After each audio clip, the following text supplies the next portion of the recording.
I know y'all are eating, but good afternoon, everyone. Okay.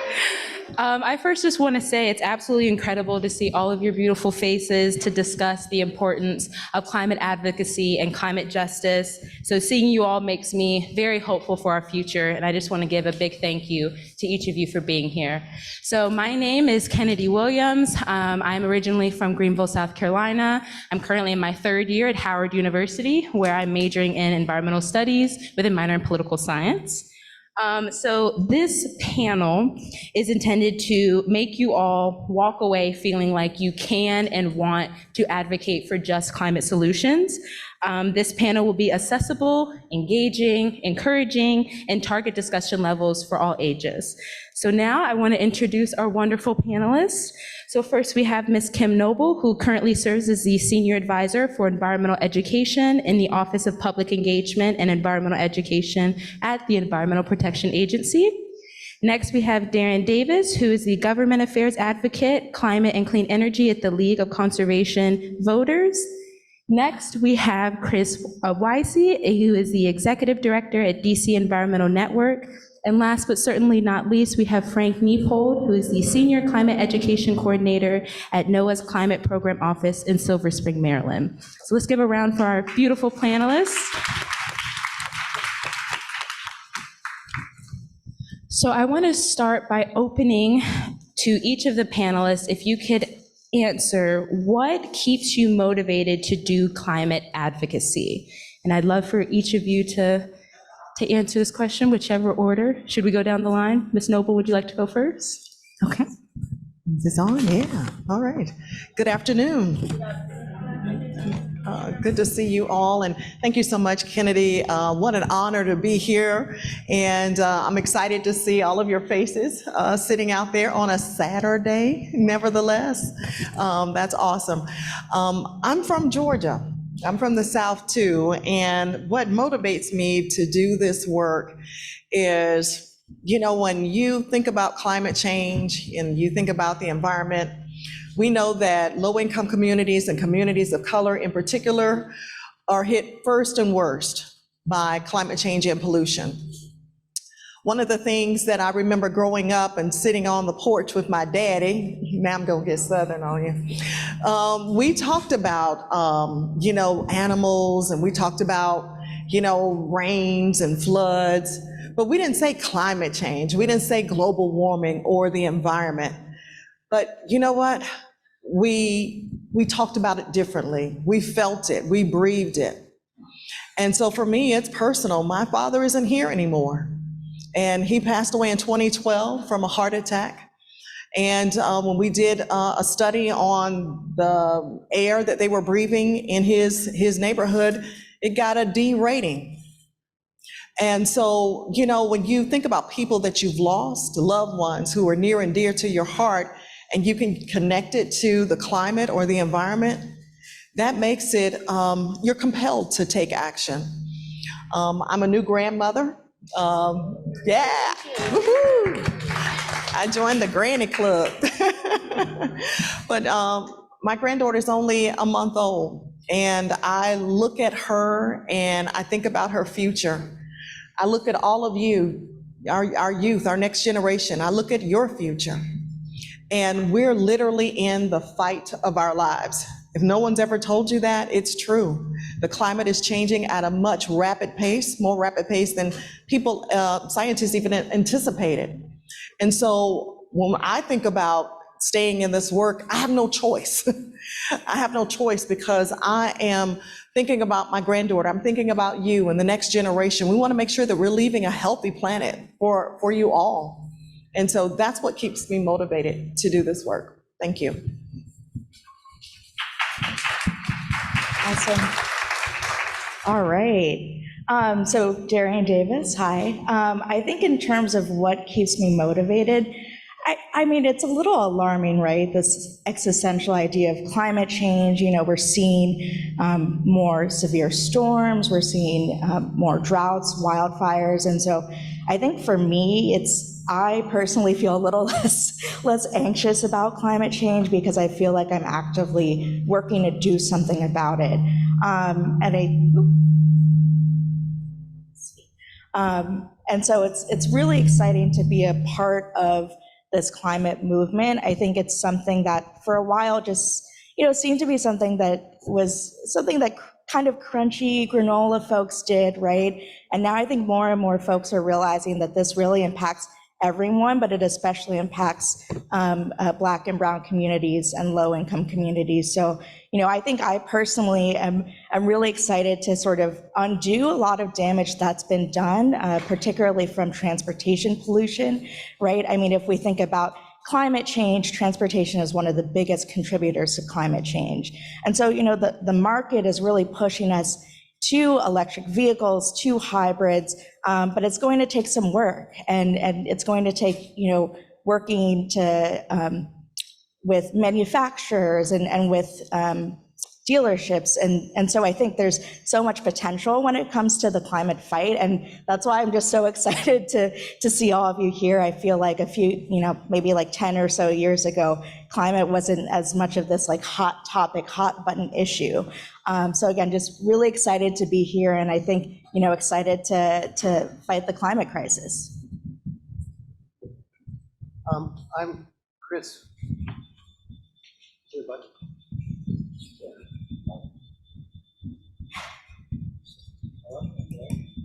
You can just have one for now. Sorry about that. What motivates me in DC and at the local level is that this city has been a leader on climate change so far. We have a lot of work to do, and we need to engage a lot more people to work on it. But the work of the DC Environmental Network, which I help lead, has resulted in a lot of amazing things that give me hope. And these achievements make me want to continue to do this work. Things like we've created one of the best environmental agencies, local, urban, city environmental agencies in the country.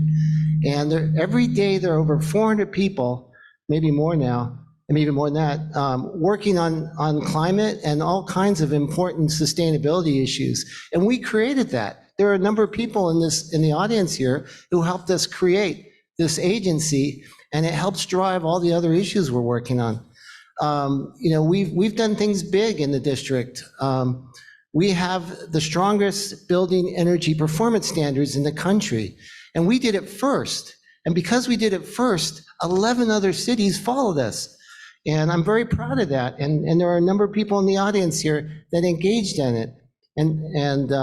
So I'm motivated by the fact that we can achieve things and we can move forward. We just have to figure out how to do it faster.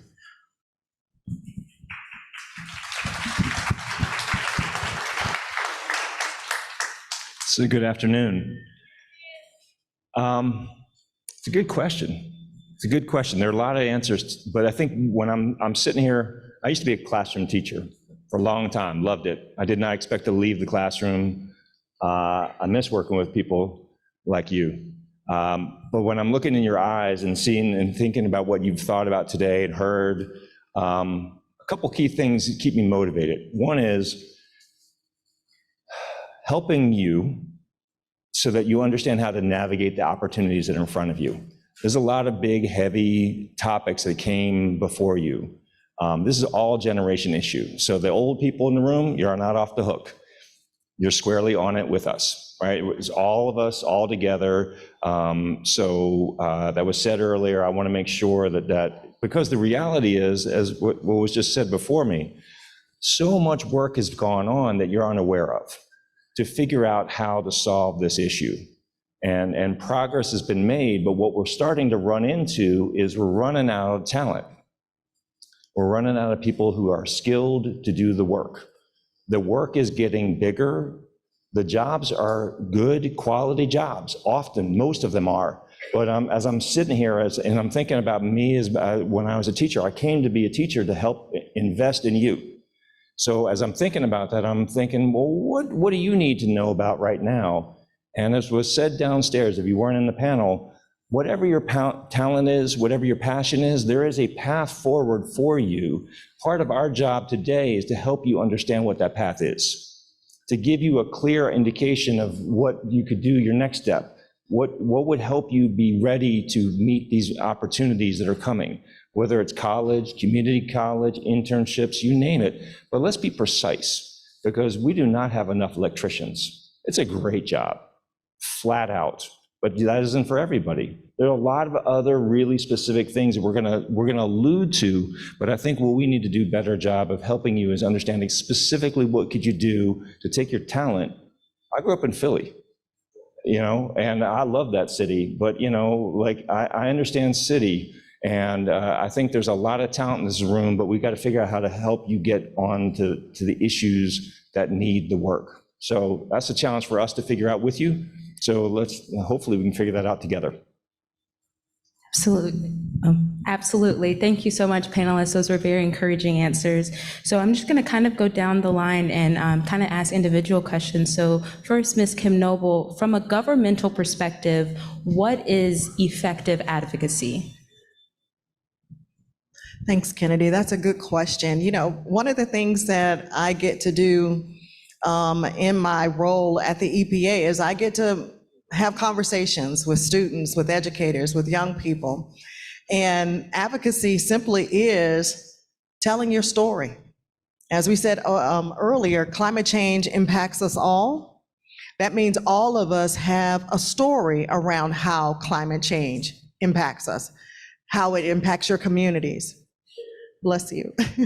How it impacts your neighborhood, your family. So when you have that story, you're simply sharing it with policymakers, with those who are able to make decisions around climate. I got an opportunity to connect with some students from Bangor, Maine. They reached out via email, very simple process, and said, hey, we'd love to come down to DC and talk with you about what's going on in our community, in our school. And I said, absolutely, come on. We would love to sit with you. We had a lot of conversations that day. We talked about climate change. We talked about environmental justice. We talked about sustainability. And those students asked a lot of questions of EPA. They wanted to know what we were doing. But they also shared a lot of ideas, a lot of solutions.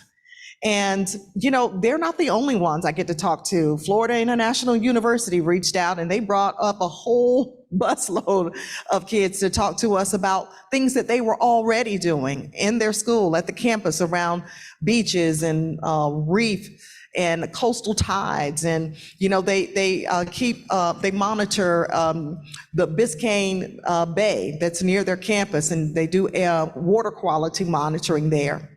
I had another group reached out to me, a youth climate action team. There's some students who represent teens from across 46 states, and their climate justice, and one of their focuses is environmental education.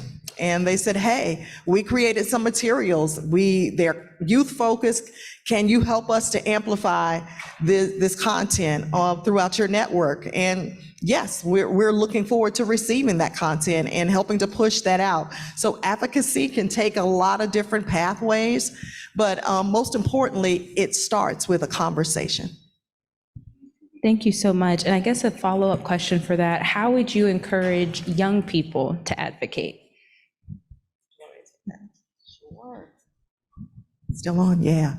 So yeah, I mentioned about telling stories. Stories are so important because that is a resource. It's a tool for you. No one can talk about your neighborhood, your community, the impacts that you felt around climate change, around pollution, like you can. That's a very personal thing. And so you can use that as an opportunity, a resource to have conversations with, like I said, policymakers, those who are making decisions around climate. You can use your story to really be that entry point. If I can just share a bit more, one of the things that we're doing at EPA is last fall, we started a Journey to Justice tour. And EPA Administrator Michael Regan, he always says that he can't do his job only by sitting behind his desk in DC. He wants to get out into communities and to hear from them. And so he went to Mississippi, Texas, Louisiana, and he sat and had conversations with community members and families, generations of families, around the impacts of climate change and pollution. He heard from those who know it best. And from those conversations, he enacted some actions that we took. That was to include community air monitors in those communities that are impacted by pollution. Holding companies more accountable for their actions in underburdened communities. He recommitted himself and the agency to using our resources to address those problems that he saw and heard on the ground. But they all started with a story. Thank you so much for that. So next, Ms. Darian Davis. So if a young person in the audience wants to advocate for climate solutions but doesn't know how to start, can your organization help with that?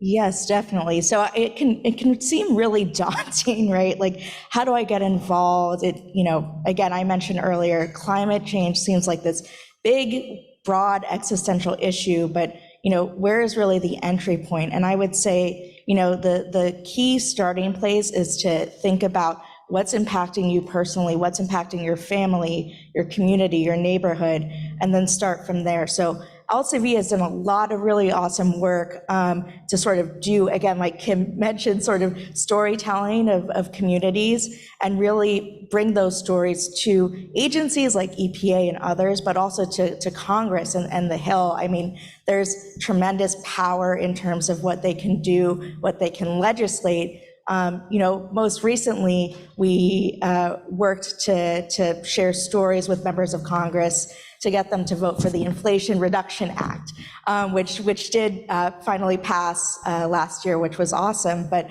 again, it's truly because of the letters, the calls, like just constantly reaching out to members of Congress, folks on the Hill. I think, if they're not hearing from us, they might not act on it.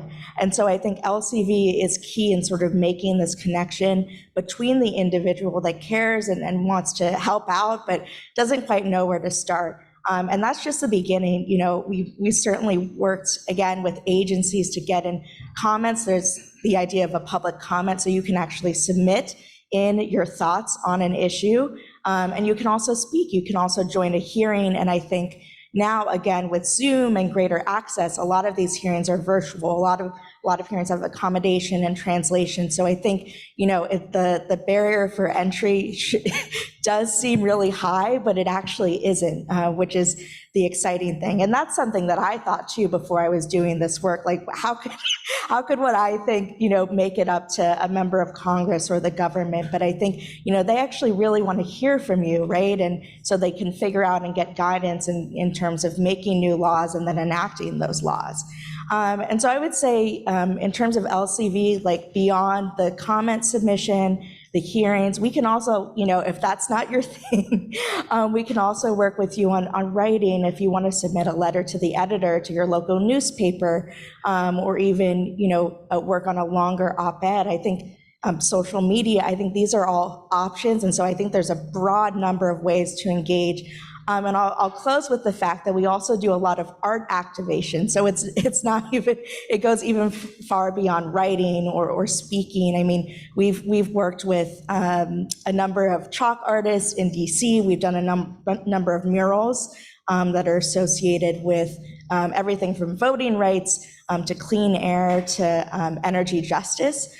So I really think that, if there's any sort of interest, I would definitely check out our website, lcv.org. And then we're on Twitter and Instagram as LC Voters. Thank you so much. I appreciate that. So next, Mr. Chris Weiss. So what are some ways audience members can weigh in on DC climate plans and action? Well, one of the really exciting things about DC is we have an amazing advocacy community. There are nonprofits and community organizations in every ward in the city. I recently sent a letter to the council asking them to support our building energy performance standards,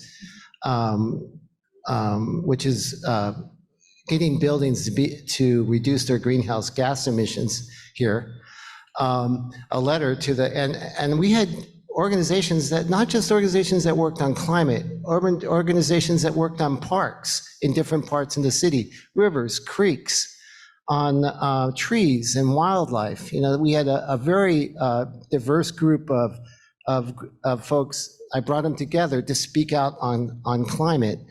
And these organizations, I started thinking as I was listening to folks, I need to put a guide together that you can go onto our website or we can get a copy of and look at all the opportunities we have in DC to engage locally. One of the things about local engagement on climate is I believe that's where most of the progress has been made in this country, at the local level, and cities and towns, and that's where all the actually more education is needed, but that's where most of the climate mitigation, the reducing greenhouse gases has occurred, and it's heartening to see that the federal government is starting to catch up on that.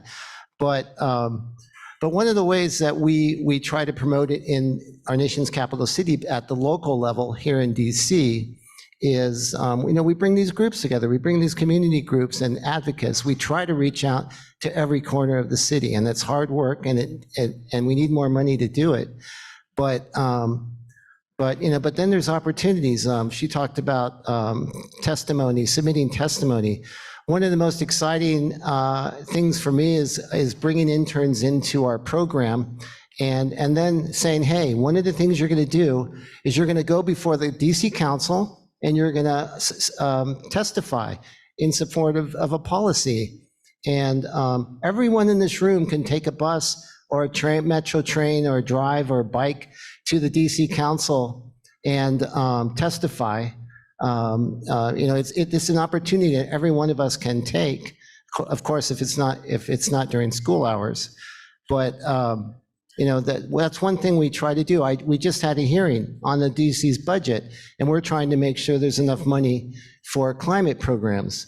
So the DC Environmental Network worked to try to generate a number of folks, and I think we helped push about 10 to 20 individuals representing organizations and others to say, hey, we need to make sure that our budget does more to help people reduce their carbon emissions and also help people adapt, prepare for the impacts of climate change.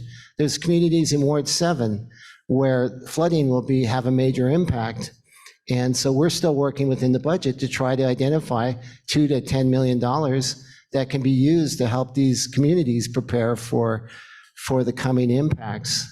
So anyway, there's a lot we can do, and I'm very excited that DC has so many advocates and so many organizations that are helping anyone that wants to engage in climate advocacy. So to kind of follow up on that, you mentioned a lot of volunteering, and I know a lot of the students here are also doing community service hours as well. So what kind of organizations can young people specifically join or volunteer, not only their time, but also their resources to? Well, there's a representative of the DC Sierra Club sitting over there in the blue sweater. I would go to her as soon as this is over and get on her list. It's Laura Levinson. She chairs the climate committee of the DC Sierra Club, of the local chapter of the Sierra Club. There's groups like Nature Forward that are working with advocates all over the city. It used to be called the Audubon Natural Society, and they're doing a lot of really good work, working with community advocates in many corners of the city to not just make sure that we implement policies to reduce carbon emissions, but we make sure we do it in an equitable and just way. And so Nature Forward is another organization. Chesapeake Climate Action Network, they do work all over the region, and we work with them all the time. They're hardcore advocates. I mean, you can go to them not only to advocate on local issues in Maryland, Virginia, and DC, but you can also go to them to work on national issues, to go to a rally in front of the Environmental Protection Agency when a climate issue comes up. So there's many groups. In DC, there's more groups than a lot of other cities. DC is very lucky to have not just the local, and it's kind of the local advocates and organizations, but we have, there must be 50 to 100 national environmental groups that also engage locally sometimes, as you were suggesting. So there's lots of opportunities, and you're all welcome to call the DC Environmental Network or the DC Sierra Club and ask, what can I do? And we'll do the best we can to give you an opportunity that matches what you're looking for. Thank you so much. That was very helpful. So next, Mr. Frank Neupold, what are young people's unique strengths as climate advocates? That's an awesome question. As I was listening to these answers, that was exactly the question I was waiting for. So what we found, young people have a special power in this issue. Adults, when they think about climate and they're talking to other adults, they often think about cost-benefit analysis and trade-offs and all that kind of stuff. And it's very hard to make change when you're having that kind of conversation.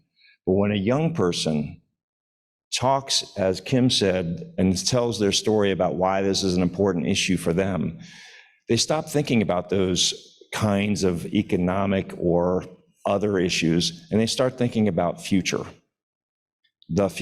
And one of the things we know is that humans don't like giving a younger generation less than they had. It's a really simple idea, but it's something that goes probably back to the beginning of our species as an animal, right? That no older generation gives the younger generation less. It's just kind of a human rule. But when a young person is talking about important issues that are about the future, and that's what we're talking about here, it triggers a very different part of a human's brain, especially when you're an older person in a position of authority, if you're on a council, and so I think but what's critical is that you actually come and share your story, you show up, be prepared. There are lots of organizations that are there to already help you, to coach you, but not to tell you what to say. These are your thoughts, your words, what you want for your community. But I think that if you leave anything out of what I'm talking about, is that you have two really important things that you bring forward: your talent and capacity, and your intergenerational power. Because older people listen on long-range issues. This is one of them. Please use your voice. As my colleague Haley said earlier, one of the most special things you can do is talk. Is incredibly powerful because you don't have budget control, you don't have the ability to influence major decisions directly, but you do have the ability to influence major decisions by what you say and when you show up and be prepared. Know what you're talking about, which means you guys got to do your research. So anyway, that's kind of where I'd go, Kennedy. Thank you, Frank. That was very powerful. I really appreciate it. So as kind of a wrap-up question, and each of you kind of touched on this in each of your answers, but what is one thing that each member of the audience can leave here and do this week, this month, to advance climate solutions? And could you, Ms. Kim Noble, start us off? There we go. Thank you. Yeah, I think, we've said and touched on this quite a bit, but that I just want to lean in just a little bit more around that storytelling piece. You may think, well, I don't know what my story is. How do I start? Well, let's do some homework and research. Find out what your air is like. Like I said, I did some research around the air in my mom's neighborhood. Find out if your water is safe to drink. Do you have any green spaces and places in your neighborhood? If you don't, that's something to make note of. If you do, who has access to that?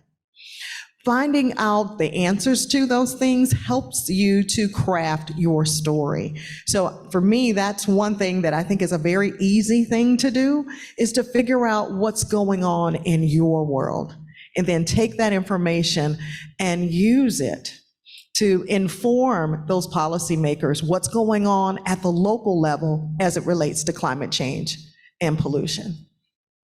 Thank you so much.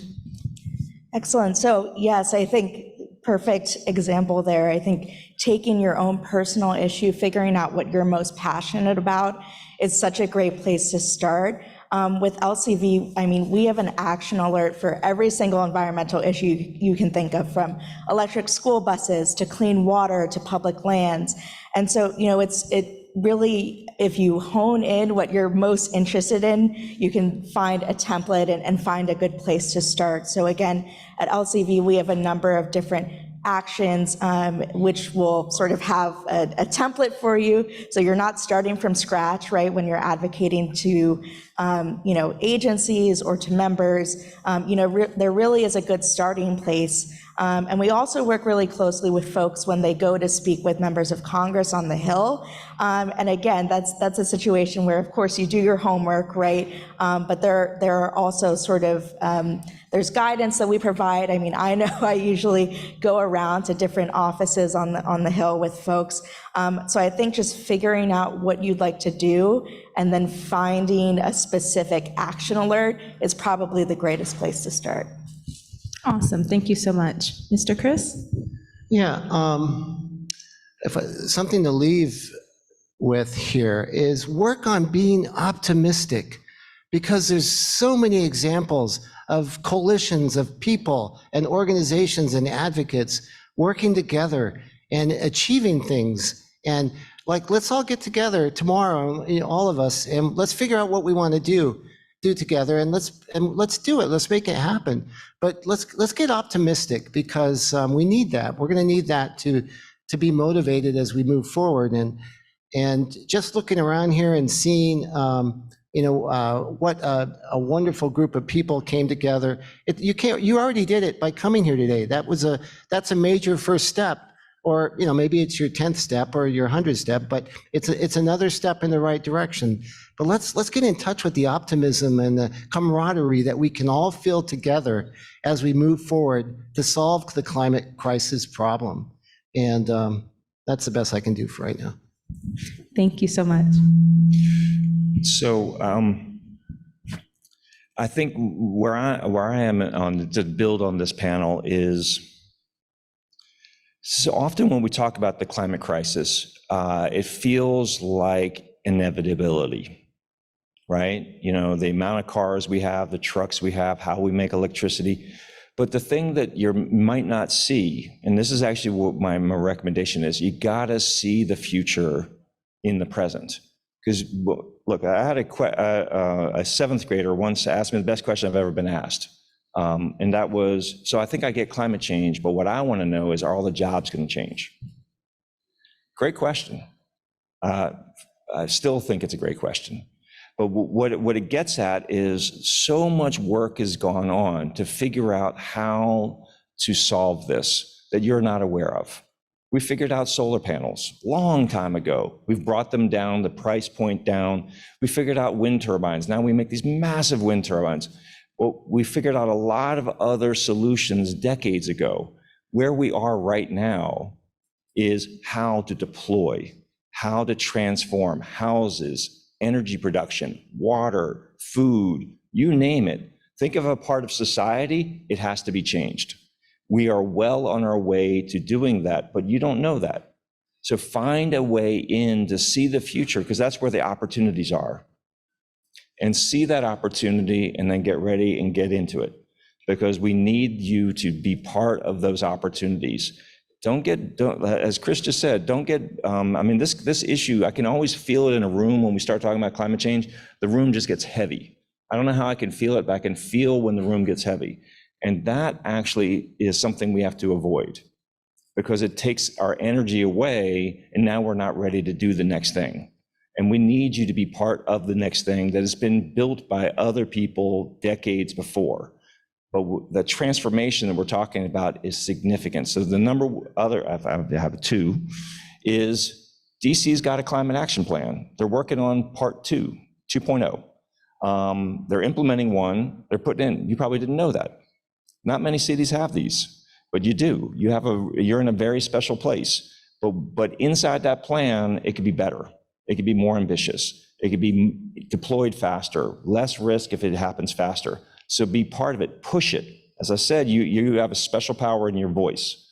push that plan to be the most ambitious plan it could be, and then get ready to be helping implement it. It's a two-step process. Push it and then help do it. They can't do it alone. They need you. So much to each of you. Let's give one round of applause to our amazing panelists.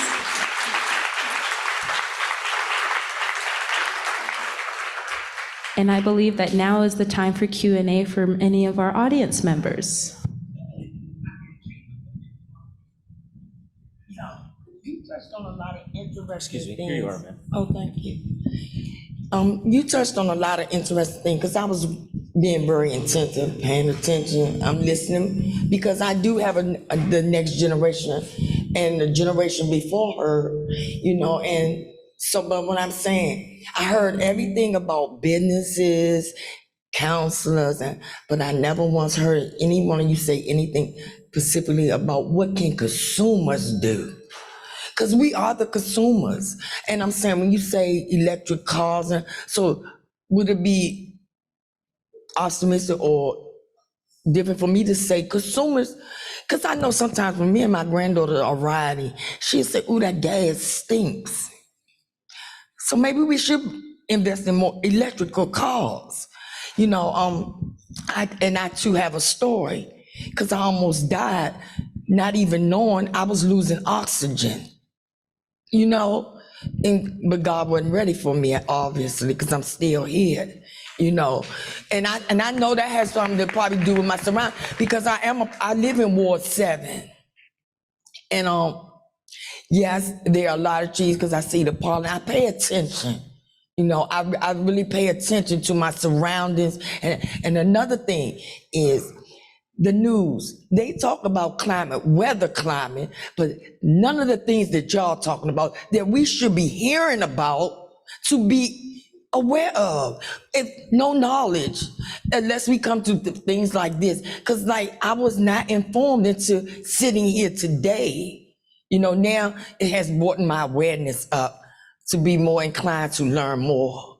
But I'm saying as well as they so quick to talk about all the killings, but that the climate is killing us too. So now, why not talk about that too on the news? Tell us about that. Tell us about how our environment is hurting us. So that's all I wanted to say. Is there?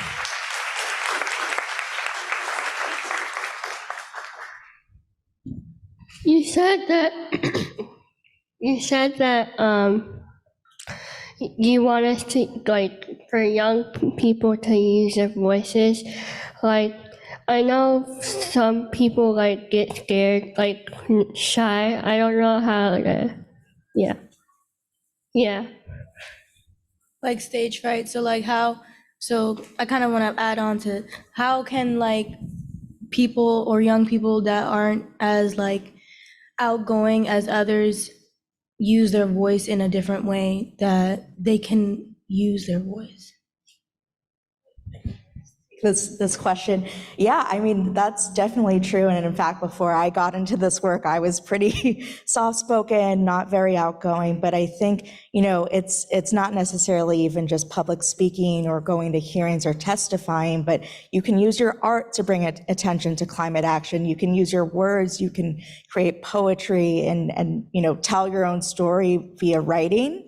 And I find that that's a really good way to sort of still get your story out there, still get your message across, but again, you're kind of able to sort of tailor it and really figure out what's most important to you. I'm tag team both of these points, because I heard you.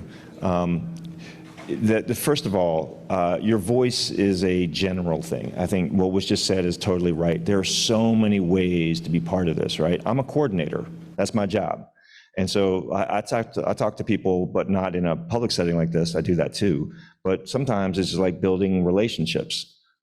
There's so many ways to be part of this. But what I think, there are organizations that are really like adults helping young people find their way in this work, right? So that you're not starting from scratch by yourself alone. There's networks of people. There's people in the DC area, I would imagine, who organize Find people like you and work together. Teams are always smarter than individuals, always. To your point, though, this is one of the saddest things about this issue, is that there are people that find this topic like, what? How did I not know this? How did I not know this? And there's a lot of reasons why that is true. But, get educated. But the one thing I'll just say is a lot of times people go to the media to get educated. And unfortunately, it is a scary place. They're going to accentuate the negative in the titles, and it's going to demotivate you. So you got to read deeper into those articles where actually the good news is in there, but the bad news is always in the title. I read them and I'm like, oh no, don't do that. Come on. It scares people. There are opportunities to make good decisions, make things happen that are right here, right now in this city and beyond. But you got to get educated. And so you got to start looking a little different places. But anybody can get educated anytime.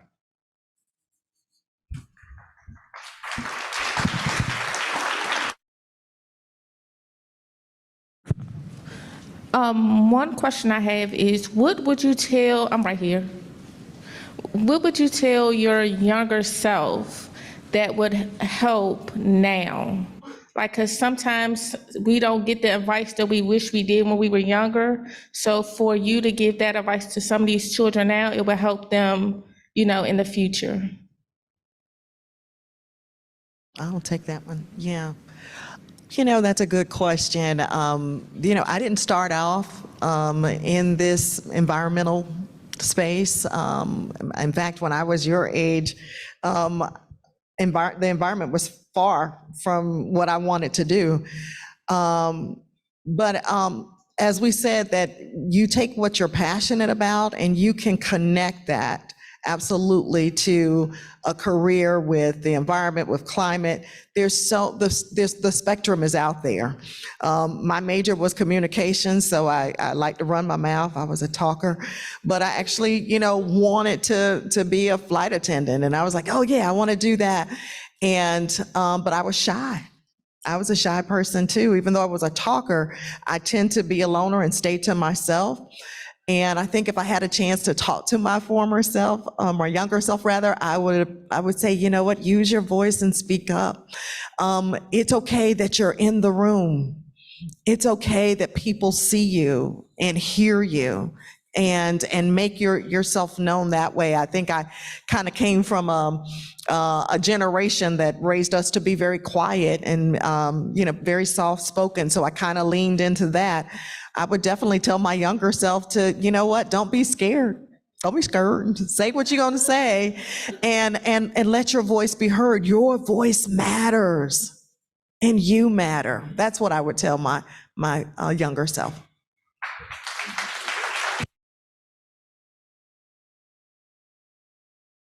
Oh, we're sorry.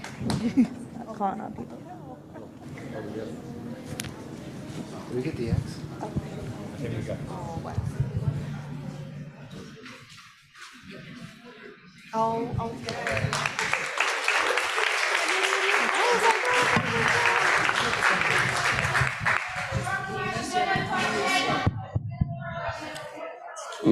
Yeah. Do you have to be a lawyer to be an advocate, like have a law degree? Do you have to be a lawyer? No, I am not a lawyer. I think, it does seem like there's this barrier to entry. I need a law degree, I need some sort of degree, but you can start working in the environment by doing organizing, by working in your community, speaking with folks. I think that, you can go to law school, and I actually have friends who are really deep into environmental law and environmental justice law. But again, like Kim mentioned, I think, there are many different ways that you can get into this work, and law is just one way to approach it. Hi. I just wanted to shout out my student Quentin over there. See y'all, hey. I just wanted to answer a question about DC Environmental Justice News. Check out DC Environmental Justice, like @ DC Environmental Justice on Instagram. it's a lot of videos, like short videos on like environmental justice issues going on in DC, like explained to the people by the people. So just want to throw that out there. Thank you. Any closing remarks? Okay, now we have to.